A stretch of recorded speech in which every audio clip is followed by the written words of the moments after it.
As you heard, I'm the 15-year-old CEO and founder of my own business with a social purpose called Tell Someone Who Cares.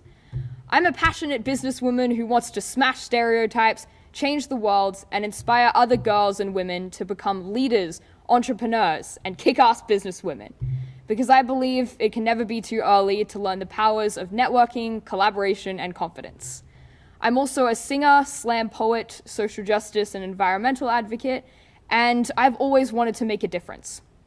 My mission is to disrupt old paradigms and destructive practices that harm the planet and its beings, to do business in a way that fits within our planet's boundaries, and to inspire others to co-create change for our planet and the future generations. Basically, my motto is, the world is not on remote. You have to get up and change it yourself.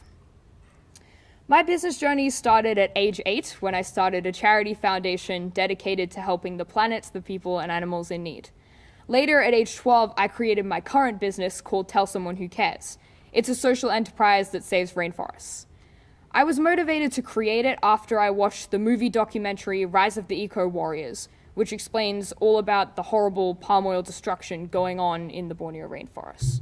And I was really shocked and devastated to see that. But it also highlighted an amazing solution called Rainforest Alipe Nut Butter. It's a really valuable, high-quality vegetable fat that comes from the seeds of the tangawang tree, and it's a native and sustainable alternative to palm oil.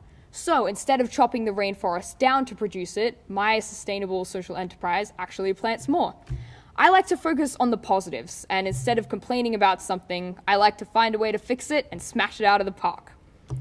So I decided to create a platform that has ways to utilize the Alipe, raise awareness about the importance of protecting our rainforests, and become a place where other youth can find their purpose and their passion, and can use technology for good and help themselves by helping others. I developed a product range containing this Alipe, which is now a consumer movement that gives customers the opportunity to create change with their everyday purchases and be part of the solution. And by the way, this isn't a backyard operation. It took a lot of work and phone calls to suppliers and contract manufacturers, and it was really hard to find somebody who didn't have massive MOQs. It was funny sometimes because people didn't know which was weirder, the fact that I was 14 or the name of my business. I would call up and say, "Hello, could you please tell me your minimum order quantity?" 10,000 units? Thanks, I'll call back later. Or other times it would be more like, "Hello, I was wondering if you'd be interested in making soaps with me without palm oil or chemicals, and if you'd be interested in using my sustainable palm oil alternative, which comes from Borneo, by the way, and what's the smallest order quantity I can purchase?" They'd be like, "I'm sorry, how old are you? Your business is called what?" Eventually, I did find a manufacturer, though, that was willing to do all of this and scale up in quantity when I needed to. So now we have a soap that saves rainforests, and every single purchase helps to regenerate the rainforest, protect endangered wildlife, and empower local indigenous peoples. And there are 2 ways you can participate. You can adopt an orangutan or host a Rainforest Action Day, a RAD Day. So I'm partnered with the Sintang Orangutan Center, who rescue and rehabilitate orangutans that have lost their homes to palm oil production. Or there's the RAD Days, which are fundraising days that schools or workplaces can host. And on that day, everybody wears green or something green to school or work and brings in a gold coin donation. And you can customize your RAD Day any way you want. You can have a green disco, green cupcake bake, customize it so that there are different levels of engagement, and go crazy. It took a lot of work to start my business as a teen. I've completed 3 business courses, 3 scholarships, hundreds of hours of research and reading, networking and asking questions, trial and error, and I've been incredibly lucky with the support I've received from a lot of amazing people, like Lane Beachley, for example. I won a scholarship from her Aim for the Stars Foundation last year. And I did a lot of research on the cosmetics market, and I found that people are making the switch to palm oil-free products as they're being made more aware of the devastating environmental impacts. I also studied the key consumer trends in the cosmetics market, notably the growing demand for organic and plant-based products, and consumers moving towards a more health-conscious lifestyle and ethical consumerism. The booming organic and natural beauty market value is expected to reach $13.2 billion by 2018, and I wanted to be a part of this.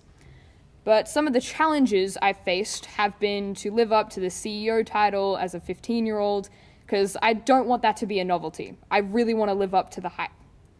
And sometimes my age is a huge help, and other times it's a huge hindrance, especially when you need investment.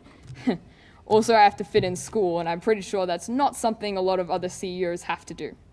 I had to get across all these new words like bootstrap, scale, startup, incubator, accelerator, VC, angel investor.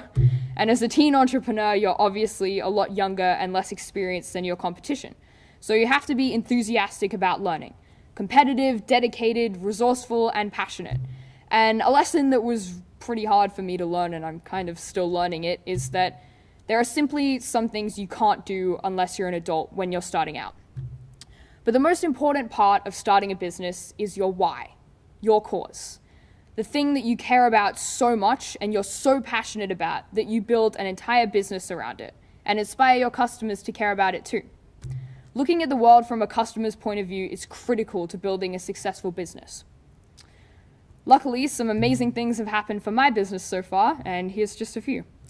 I've just exported my first international order to New York, which is really exciting.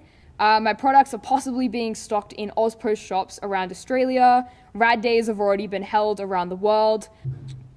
I'm a finalist in the Optus Excellence in Business Awards.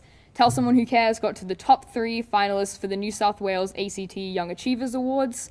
It received a Gold Award from Women in Business, Australia Day Young Citizen of the Year, and recently won a Chamber of Commerce Award for Startup Superstar. I think the qualities of future leaders need to be motivating their people to be innovative and create new ideas, and good leaders are accessible. They spend time talking with their employees. The CEO sitting in their office with the door shut should be a thing of the past. Encourage openness, fairness, and a positive working environment that's flexible and promotes a good work-life balance and cares about the well-being of their employees and team. Being a good leader also involves empathy and being able to see things from another point of view without judgment. And I think that if we want to create a future driven by equality, all of us chief executive officers should become chief ethics officers. And instead of just making strategic decisions on behalf of the business, we need to be making ethical ones. We need to focus on closing the gap on gender pay and investment and continue to create a culture of transparency, inclusiveness, and compassion. Women are starting businesses at 1.5 times the pace of men, yet only 4% of venture capital goes towards women-led ventures. For generations, over 50% of the population has been underfunded, undersupported, and unresourced. Try adding that to be a 15-year-old. It's time we change that. We should definitely be teaching a lot more equality in schools, to our young boys especially. I've heard primary school boys still saying things like girls should be in the kitchen. We need to be showing examples of women CEOs, women in business, equality in leadership, and teaching entrepreneurship in general. Also, making the pathways to leadership and business more visible in school. Start teaching girls and young people fairly early on to strive for leadership roles and implement mentoring programs into schools for youth entrepreneurship. I've been setting up mini businesses in the backyard since about age 4, and I was really lucky that my mom noticed my sense of purpose and my passions and put a lot of opportunities in front of me. But others don't know this is possible, so I'd like to change that, for women and girls especially. And now I'd like to be very cliche and end on a quote.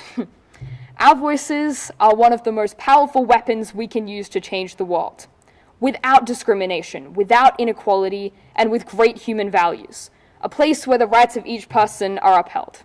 Thank you very much for having me.